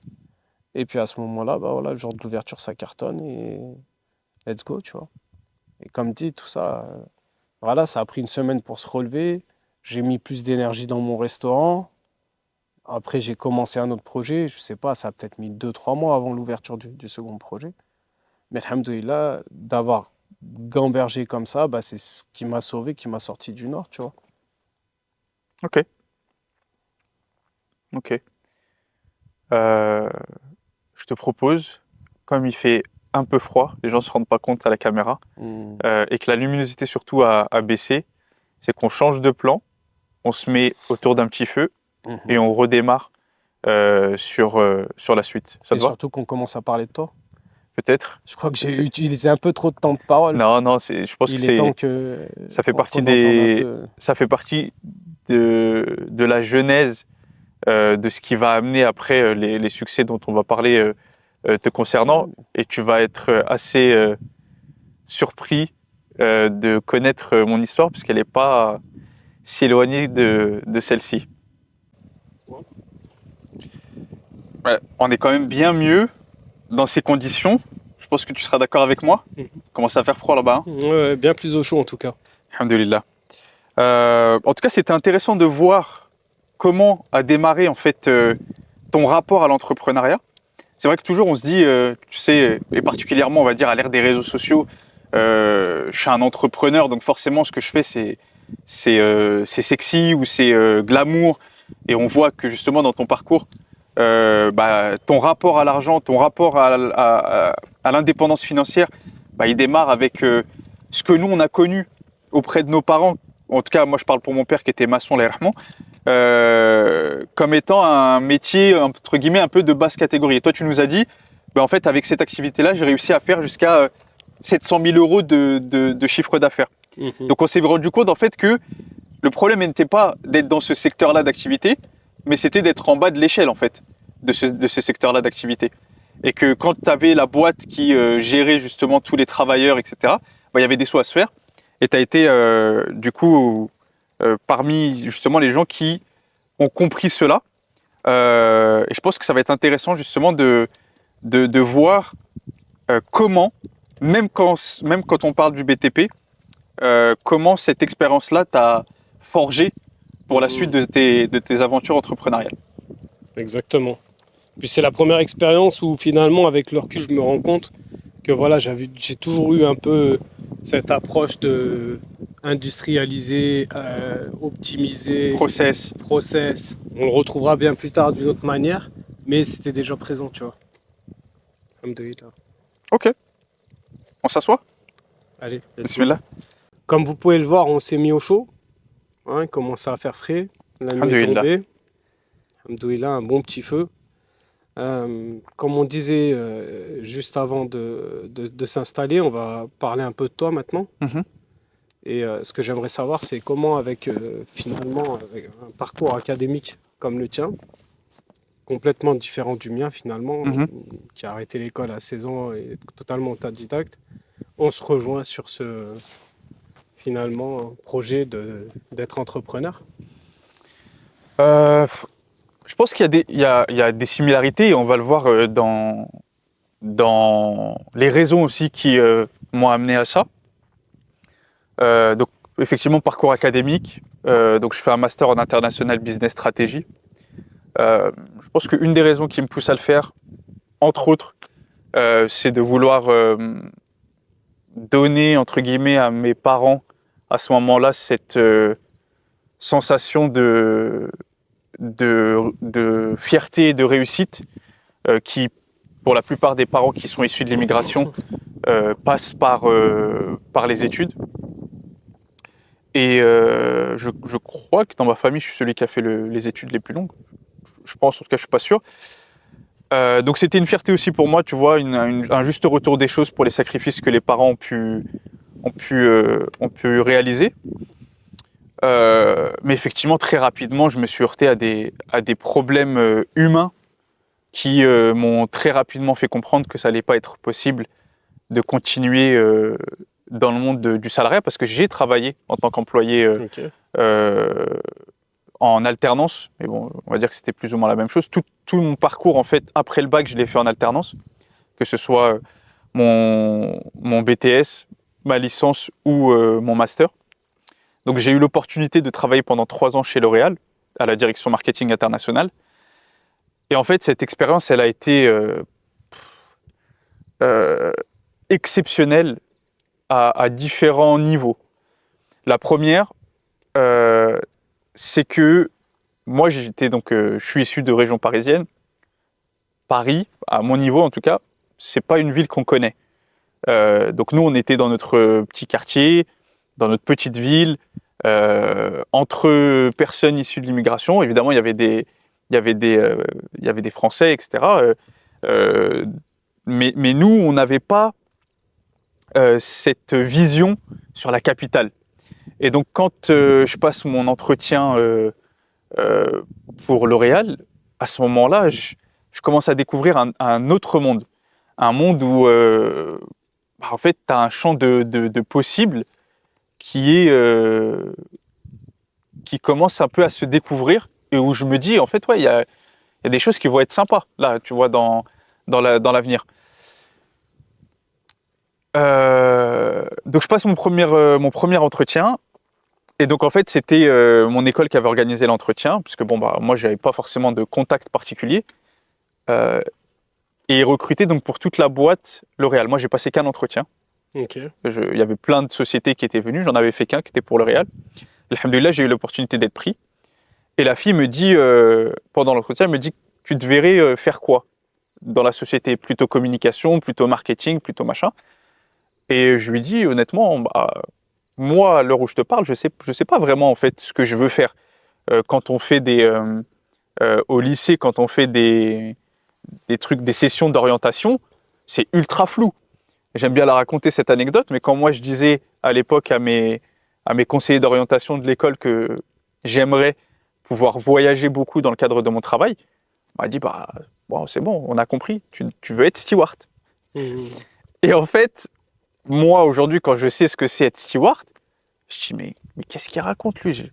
C'était pas du tout ça, moi, la vision. Zéro sens. Zéro sens, c'est pas du tout ça. Je veux pas être au service des gens en voyageant. Je veux que ça bouge, je veux pouvoir aller à droite, à gauche. Et je disais déjà ça à mes potes à l'époque, quand on était à la mosquée et tout. Je disais, mais moi, en fait, je veux un jour, ma vie de rêve, ma configuration de rêve, c'est tu m'appelles, tu sais pas où je suis. T'es dans quel pays, on sait pas.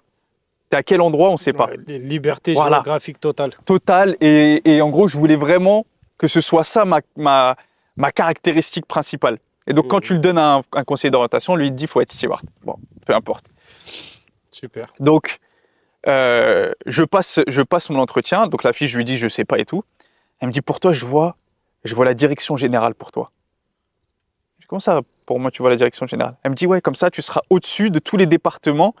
Donc, j'ai passé mon entretien. Je l'ai eu pour la première partie. Après, il a fallu, du coup, faire l'entretien avec l'assistante de la directrice générale, qui allait être, du coup, ma tutrice d'alternance. Et donc, ça se passe super bien, le feeling passe bien. Et alhamdoulilah, j'ai eu l'opportunité de pouvoir donc rentrer dans cette société à l'époque. Et ça a été une claque monumentale. J'ai rencontré des Chinois, des Japonais, des Ukrainiens, des Russes, des hommes de tous bords aussi. Ouais, multiculturel Ouais. à fond, quoi. Et que je connaissais. En fait, moi, je connaissais pas cette vie-là. Moi, les personnes, par exemple, homosexuelles, c'était des gens, je les avais vus qu'à la télé. Moi, dans mon patelin, il y en avait peut-être, mais nous, on les voyait pas, en fait, tu vois. Donc, c'est comme ça que j'ai découvert, en fait, je vais pas dire la vie, mais en tout cas, quelque chose qui est beaucoup plus représentatif que moi, mon quartier et mes connaissances du quartier, tu vois. Et subhanallah, la fille qui m'a recruté, elle est partie 2 mois plus tard. Ok. Donc elle part 2 mois plus tard et donc ils font venir une autre personne à sa place. Donc elle est mutée, l'assistante qui m'avait fait venir, elle est mutée au comité exécutif. Donc elle a une personne maintenant pour qui elle travaille, qui est donc au comité exécutif de L'Oréal. C'est le board de L'Oréal, ils sont 6 ou 7. Et parmi ces 6 ou 7, elle travaillait pour eux. Et donc, je me retrouve avec la directrice générale à ce moment-là, quasiment en direct, parce qu'en fait, je suis celui qui a plus d'ancienneté pour pouvoir l'assister, puisque la personne qui arrive, elle va faire une passation avec ma tutrice, ou mon ex-tutrice, mais en tout cas, elle n'a pas de bagage, entre guillemets, à l'heure où on se parle, pour accompagner la directrice générale sur les sujets actuels. Et il faut savoir qu'à l'époque, la marque pour laquelle je travaillais, qui était L'Oréal Professionnel, pesait, c'était la 4e marque du groupe. Donc il y a L'Oréal Paris, et nous on était chez L'Oréal Professionnel. Donc ça pesait à l'époque 1,4 milliard. Là encore, c'est des sommes, je les ai jamais entendues. Là encore, je les ai jamais entendues en fait, ces sommes-là. Moi, je viens d'une famille monoparentale, avec une maman qui gagnait le SMIC. Bon, moi, c'est ça, en fait, mon ordre d'échelle. Et là, à ce moment-là, je commence à découvrir des gens qui, non seulement ont fait des grandes études, donc des masters, des trucs, des machins, des gens qui ont voyagé, des gens qui voyagent dans le cadre de leur travail. Et là, je commence à rentrer, en fait, dans le truc. Là, je commence à me dire, ah ouais, il y a une perspective, il y a quelque chose que je commence à entrevoir. La directrice générale, ultra smart. Ça a été un régal de commencer avec un profil comme ça, qui m'a tout de suite fait confiance, qui a vu en moi un potentiel. Et après, je vais te raconter une anecdote. Donc, elle m'a tout de suite donné des responsabilités, alors que j'avais 18 ans à l'époque, tu vois. Et alhamdoulilah, donc ça se passe bien. L'assistante qui vient d'arriver commence à prendre ses marques et tout. Et là, je commence à me confronter à un premier problème dans le salariat, qui est le côté un peu, et particulièrement dans ces grosses boîtes, un peu politique. Ouais. Beaucoup de chichi, on se dit pas la vérité en face, on rigole. Et moi, Yacine, je connais pas ça. Nous, tu le sais, quand on vient d'un quartier, c'est des choses qui n'existent pas. Malheureusement, dans les grandes structures, c'est quelque chose de très commun. C'est ça. Et très difficile à accepter. Exactement. Et moi, particulièrement profil que je suis, un peu comme toi, un peu introverti, un peu qui n'a pas forcément du mal à connecter tout de suite avec des gens qu'il ne connaît pas et tout, je n'ai pas envie de rentrer dans ça, tu vois. Donc très rapidement, en fait, je commence à avoir la réputation au sein de, parce que c'était un loft, un open space, je commence à avoir la réputation du garçon un peu à la fois brillant dans ce qui lui est demandé et à la fois un peu arrogant. Il n'est pas accessible, mais c'est pas possible. En fait, tu es alternant, t'es pas Ouais, ils traduisent souvent ça comme de l'arrogance, alors que Exactement. pas du tout, non. Ma directrice générale, elle a eu quelques soucis avec moi au départ parce que, par exemple, quand elle passait devant mon bureau, elle me disait bonjour. Moi, je lui répondais au bonjour, tout le temps, systématiquement.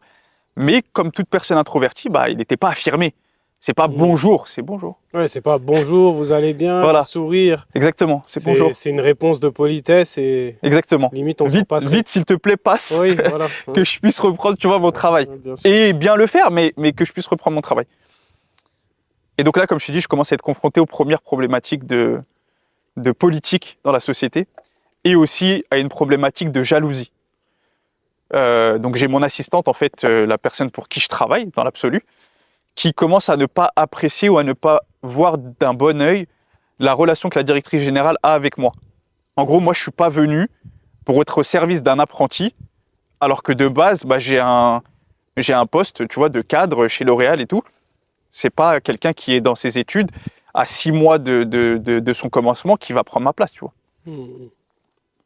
Donc, qu'est-ce qu'elle essaye de faire? Elle essaye de prendre son rôle de tutrice à cœur et de m'apprendre, entre guillemets, les choses euh, qu'en fait j'avais déjà assimilées il y a déjà 4 mois, en fait. Ça y est, j'avais pas besoin, c'était pas un poste Ouais, qui était l'intégration, elle était finie déjà. voilà, c'était pas un poste qui était difficile à comprendre. Et je vois pas qu'est-ce que tu allais m'apporter de plus que ce que j'ai déjà compris, tu vois. Et donc forcément, il y a des frictions. Elle me fait, par exemple, elle vient s'asseoir à côté de moi pour m'expliquer quelque chose. Je prends pas de notes. J'écoute d'une oreille. Et après, entre guillemets, elle passe à sa partie où elle me teste sur est-ce que j'ai bien entendu ou pas. Et tout sort naturellement.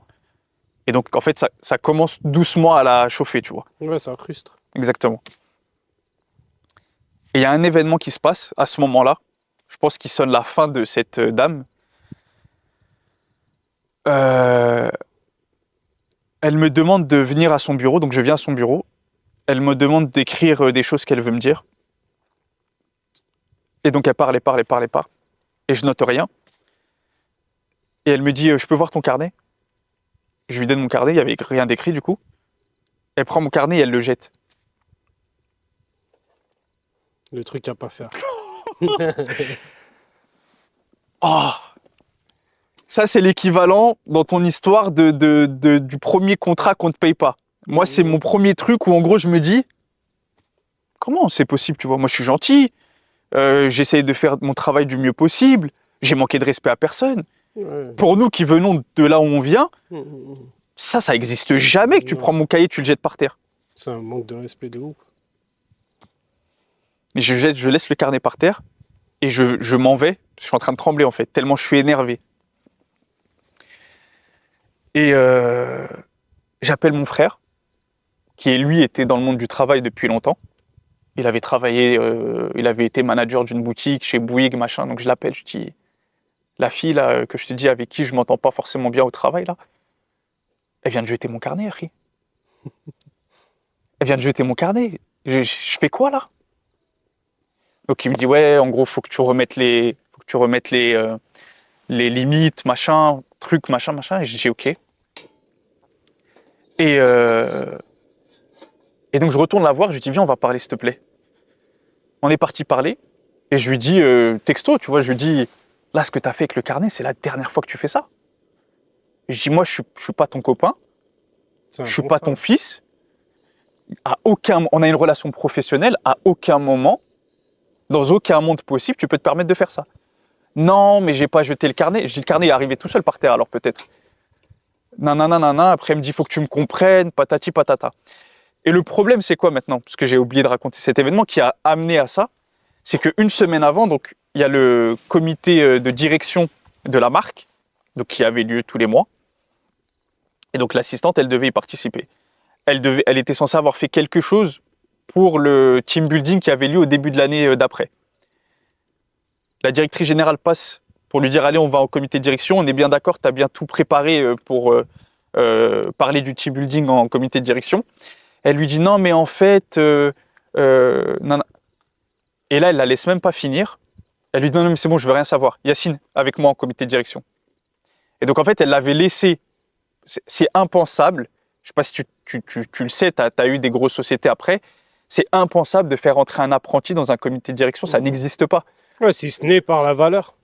Ok, mais ce que je veux te dire dans le sens où, hiérarchiquement, politiquement, c'est un affront pas possible Oui, pour l'autre pour la personne, personne qui, en gros, tu bien vois. sûr. Donc, elle me fait venir en comité de direction à ce moment-là.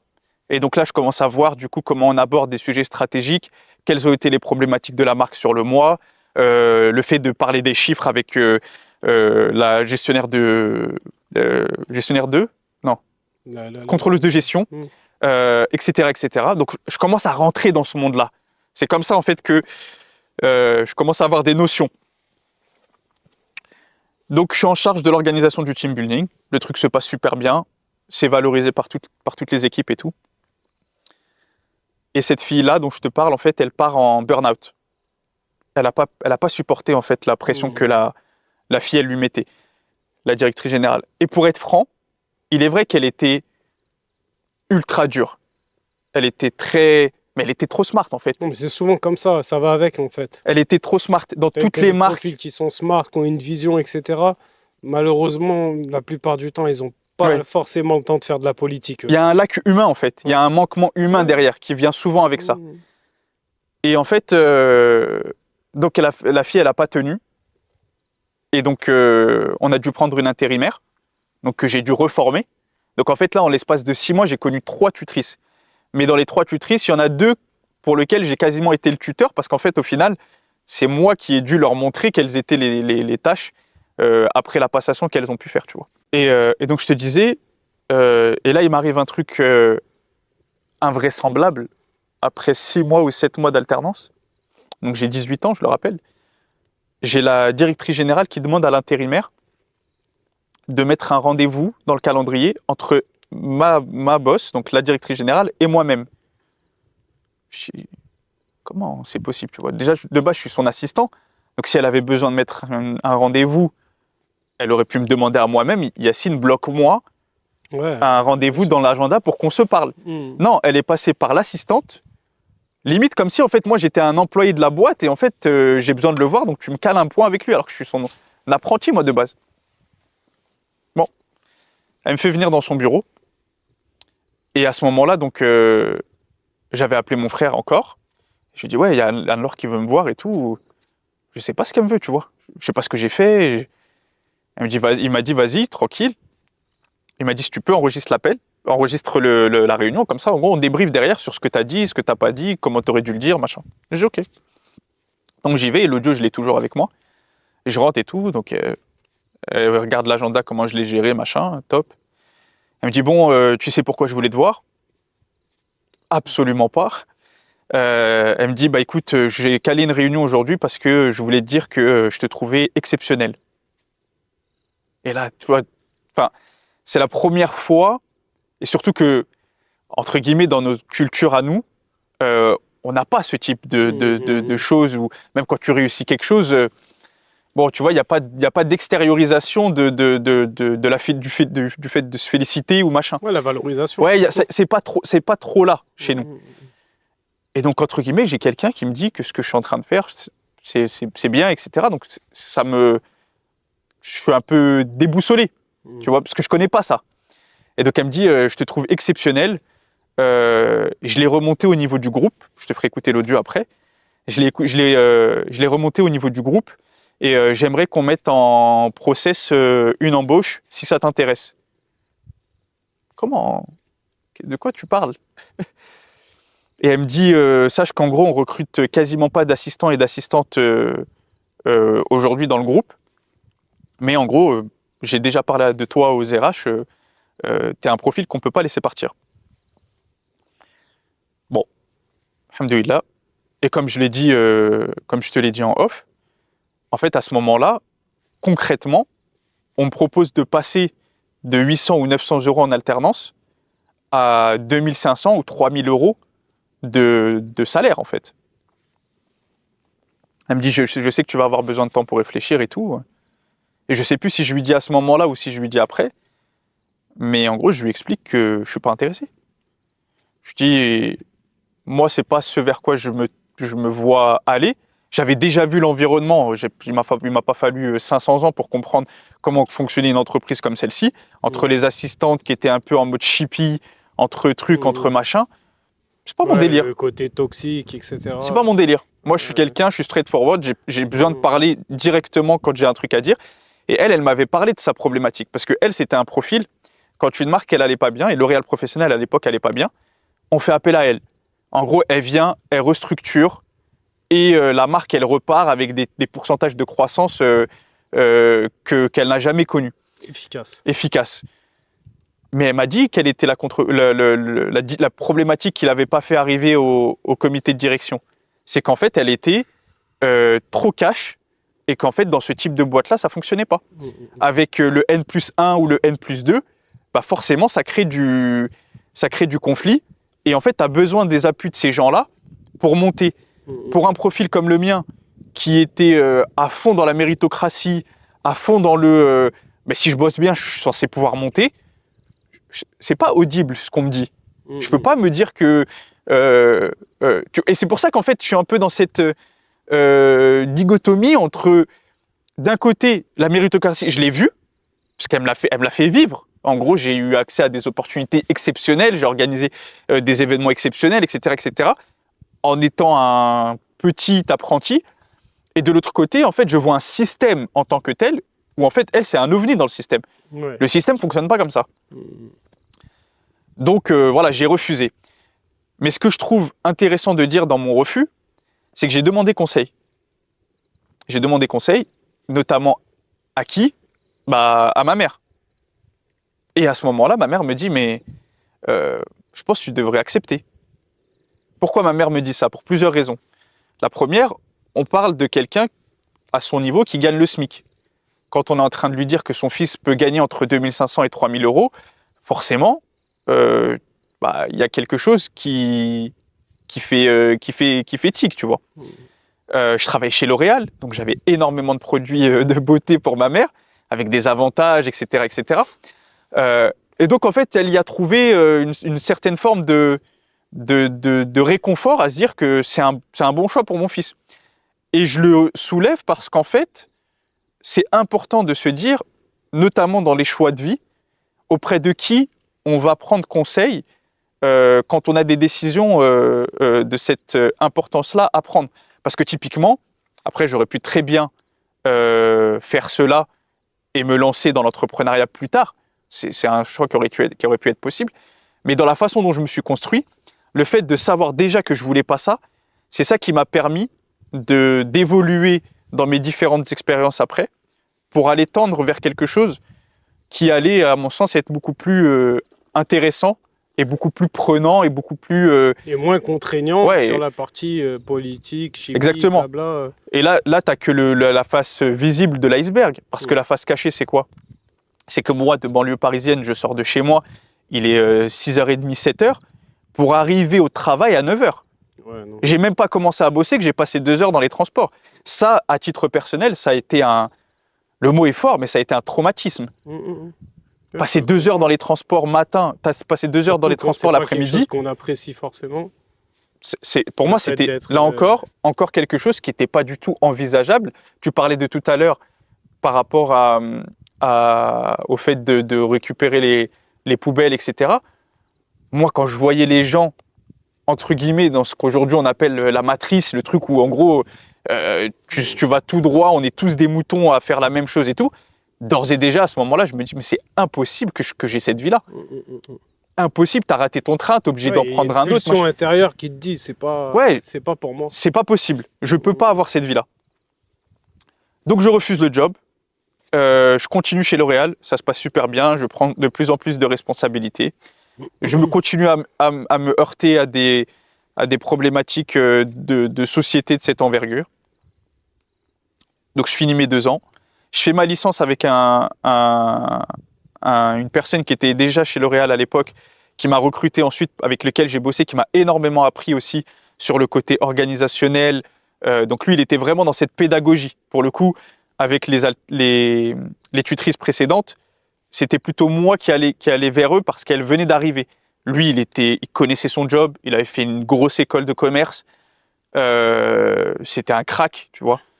Et il m'a tout montré, tu vois, que ce soit le monitoring, les KPI, etc., Ouais, etc. il y avait une forme de bienveillance Ouais, finalement. mais parce que c'était un gars qui venait du quartier aussi, tu vois, Ok. et qui avait fait des études avec une bourse, machin. Mais on était comme des frères, entre guillemets, tu vois, à ce moment-là. Hmm. Donc ça se passe super bien. Il me donne pas mal de missions. Euh, et donc je finis mon aventure chez L'Oréal au bout de 3 ans. Et donc là arrive une volonté de ma part d'aller découvrir autre chose. Je veux finir mes études, mais pas maintenant, pas à ce moment-là. Tout le monde me dit, si tu pars, tu reprendras pas tes études et tout. Et je dis, bah, au pire, je les reprends pas, tu vois, mais en tout cas, là, j'ai envie de partir. Et donc, je décide de partir en Australie avec un ami à moi. Euh, et donc, c'est la première fois que je vais vivre seul. Moi, j'avais jamais connu ça, tu vois, j'ai 21 ans, 22 ans. J'étais jamais parti de chez moi. J'avais une maman qui prenait en charge tout ce qui est inhérent à la maison, que ce soit la vaisselle, débarrasser. Bon, débarrasser, on le Ouais. faisait, tu vois, mais Les euh, vêtements, les la vêtements, cuisine, j'ai jamais connu autre toute chose. l'organisation de la maison, elle Exactement, était réglée, quoi. exactement. Et quand régler, c'est régler, c'est du Hmm. papier. Et donc, bah, en fait, je me challenge et je me dis, vas-y, je parle plus ou moins déjà bien anglais, ça va me permettre aussi d'améliorer mon anglais, et puis on va voir ce que ça va donner. Et je me souviens, il y avait 9 heures de décalage horaire avec la France. Et je me souviens des premières fois où je demande à ma mère comment on fait la machine. J'avais jamais fait de machine de ma vie. Euh, je me souviens avoir appelé ma mère pour lui dire, mais attends, tu vois, il a laissé ça traîner en parlant de mon pote, tu Hmm. vois. Et elle rigole dans sa tête parce qu'elle se dit, mais c'est ce que tu fais tout le temps à la maison. Mais comme maintenant, je sais qu'il n'y a plus personne derrière moi pour ranger, entre guillemets, bah, je me mets à le faire et je me rends compte de ce que les gens, enfin, ce que la personne, elle fait. Que ce soit la vaisselle qui n'est pas faite, que ce soit tout un tas de choses, tu vois, qui sont dans l'organisation de la maison où le gars est plus Et que tu n'avais bordélique. pas connu finalement. Non, non. Et donc là, tu commences à prendre conscience de la partie, on va dire, homme euh, qui t'attend. C'est-à-dire que là, sur la première partie, si tu regardes sur mes 3 premières années, en fait, je me forme plus ou moins à aller vers l'entrepreneuriat. Là, avec cette partie-là, je me forme à devenir petit à petit un homme.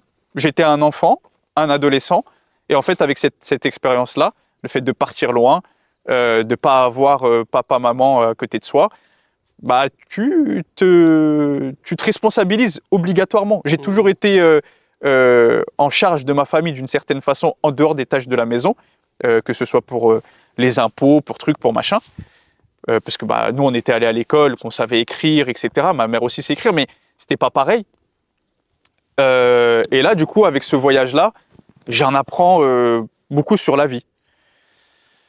Il s'avère que mon ami, à ce moment-là, en fait, il fait des trucs un peu bizarres. Il est un peu addict au jeu. Donc, il va. Moi, je lui donne l'argent du loyer. Lui, il va jouer l'argent au casino. Après, il n'a pas d'argent pour payer le loyer, machin. Donc, on commence à avoir des problématiques de ce genre. Et je lui avais dit de me passer son argent qu'il avait avant qu'on parte en Australie. Je lui avais dit de me passer son argent, que j'avais un placement que je pouvais lui faire, qui allait lui permettre de pouvoir voyager, parce que nous, notre but, c'était de voyager. On voulait aller aux îles Fidji, machin, machin et tout. Donc, il m'avait donné 2000 euros en août 2017. En janvier 2018, j'ai été capable de lui récupérer 31 000 euros. Et donc, à ce moment-là, donc, je me souviens, on était à Melbourne, et je lui ai dit, bah écoute, ça y est, tu vois, là maintenant, tu as récupéré plus que l'argent que tu avais perdu au casino et tout. Donc vas-y, bismillah, viens, on voyage, tu vois, viens, on fait le truc qu'on voulait faire de base.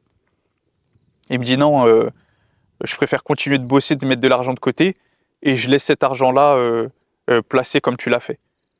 Je dis, mais c'était pas ça le deal. Ouais. Et il me dit, ouais, mais je J'ai préfère qu'on. bossé pour le projet, moi, pas C'est pour les ça, coffrets, et pas pour t'en faire encore un peu plus. exactement. Hmm. Et donc à ce moment-là, comme je vois qu'il n'est pas dans le thème, je dis, bon, tu sais quoi, bah vas-y, moi je te laisse ici. Euh, euh, c'est pas la direction que je veux que le truc il prenne, tu vois. Et un peu avant de savoir qu'est-ce que je vais faire et tout, je suis en train de dormir. Et je rêve, j'ai un rêve Je rêve de la Kaaba. J'avais jamais dans ma tête imaginé, tu vois, aller à Mecca. Mecca, c'était un truc, aujourd'hui, ça peut paraître fou pour les gens, mais à l'époque, c'était un truc, c'est loin, c'est pas maintenant, c'était pas... c'est pas dans notre façon de réfléchir, tu vois. C'était pas démocratisé comme maintenant. Non. C'était un endroit où on allait, entre guillemets, quand on devient un peu plus C'est ça. âgé, etc. Donc, je rêve de la Kaaba et je me dis, bon, bah, c'est le bon moment, tu vois. En gros, là, je vois que je suis arrivé à un carrefour où je ne peux pas continuer avec cette personne. Il ne veut pas de toute façon faire le tour de voyage qu'on voulait faire à travers l'Australie, puis après dans les autres pays et tout. Vas-y, je commence à appeler des agences de Umrah. Je leur dis, je veux être dans l'avion la semaine prochaine pour la Umrah. Ils me disent, mais qu'est-ce que tu racontes, Harry? C'est des trucs, on doit déposer ton passeport à l'ambassade ou au consulat et tout. Il nous faut au moins 2-3 semaines pour pouvoir faire ça. Je dis non, moi je veux partir la semaine prochaine. Donc j'insiste avec 3-4 compagnies et je tombe sur une société qui me dit c'est quand ton vol? Je dis j'en ai pas, mais là je vais le prendre. En gros, je serai là demain matin. Il y avait 24 heures de vol, tu vois. Il me dit ok, pas de problème, envoie-nous ton passeport en scan. Nous, on va faire jouer nos contacts à l'ambassade. Et en gros, dès que tu arrives, tu déposes ton passeport à Aubervilliers pour que tu puisses avoir ton visa. Et le départ, c'est lundi. Je devais peut-être être venu, tu vois, le mercredi de la semaine d'avant ou un truc comme ça, tu vois. Oh. Donc moi, ce que je fais, donc je prends le vol, je fais une surprise à ma mère, donc qui s'attendait pas du tout à voir son fils d'Australie rentrer, tu vois. Et je lui fais une surprise. J'avais pris le passeport en loose day et tout, et donc j'ai fait en sorte que ça puisse se faire. Et je lui annonce que on va pouvoir aller à Mecca. Donc, alhamdoulilah, on part à la Mecque, voyage extraordinaire. En fait, tu sais pas que tu en as besoin, particulièrement au moment où tu le fais, avant d'y arriver. Et quand tu y arrives, tu te dis, mais comment c'est possible que je ne sois pas venu avant? Alors, Hakim, si tu veux bien, je vais clôturer. Alors, j'espère que ce premier format de cette série de vidéos liées à l'entrepreneuriat, on va essayer d'y apporter une touche religieuse, bi'idhnillah, vous aura plu. Dans les prochaines vidéos, on va commencer donc doucement à aborder en détail comment, à titre personnel, j'ai pu construire l'entreprise Mously Immobilier et les projets inhérents à cette société. Quelles sont les difficultés que j'ai rencontrées? Quels sont les défis que j'ai rencontrés? Quelles ont été les péripéties et les réussites que l'on a pu avoir? Et également, Hakim, du coup, va doucement commencer à rentrer dans le début, la genèse de Otakos. L'avantage du premier épisode, c'est que vous avez compris comment on a réussi à cheminer vers ces deux sociétés-là. Et donc forcément, vous avez une partie de notre parcours qui va aussi vous donner des éléments de réponse sur pourquoi, comment et avec quels moyens nous avons réussi à développer et surpasser l'ensemble des difficultés qui avaient été dressées devant nous. J'espère que ce format vous a plu. N'hésitez pas à vous abonner, à commenter sous cette vidéo pour nous faire part de vos ressentis, de vos remarques, comment on pourrait éventuellement améliorer le contenu au fur et à mesure. On espère vous retrouver très vite. Je vous dis à très bientôt. Salam alaikum wa rahmatullah.